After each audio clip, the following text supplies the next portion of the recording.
How would you define happiness? Is being happy a realistic goal? Is it a realistic goal? Well, it's partly a question of semantics, by which I mean what do we mean when we say happy? I personally don't use that term very much, but I know that, for example, Ramana Maharshi said, your true nature is happiness. Happiness is your true nature. So he uses the term in a particular way. I wouldn't use the word that much because for most people, in common usage, happiness is a high. You experience a high and usually a temporary high. I'm so great. Yeah. And so you cannot be on a permanent high. So if you have a high, you also experience the low. Oh, I thought that was going to be it, but it wasn't it. So the term that I would use is spaciousness,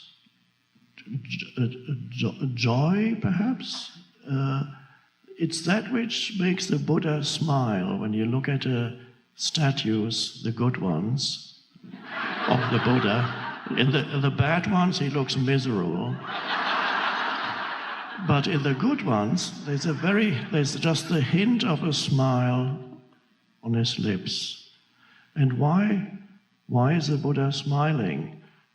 If you approach Buddhism from a purely intellectual viewpoint, in some universities they'll tell you that Buddhism is a life-denying religion because they don't really understand it, they only understand the statements. And Buddha said emptiness is the ultimate answer, which of course is true, but you cannot, if you've never had even a glimpse of emptiness, you will think it's life-denying.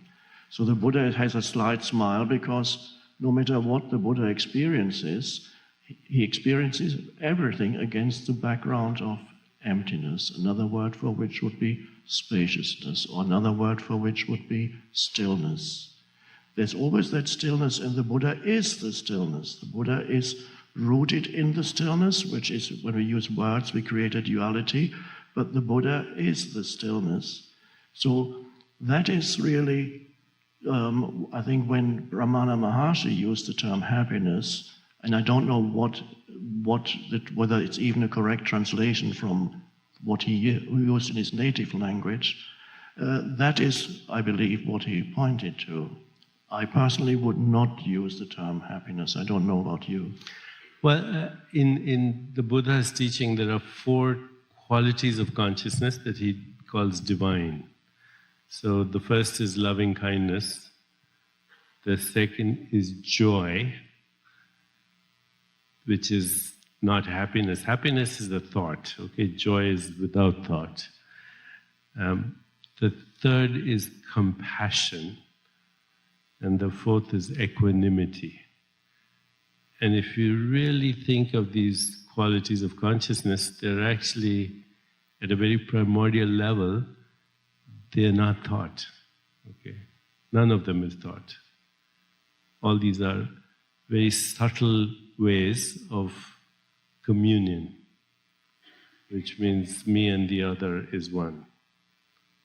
Okay? So when Eckhart said, happiness is high and lows, yeah, happiness is a melodrama in a way, and joy is not. Joy is essential.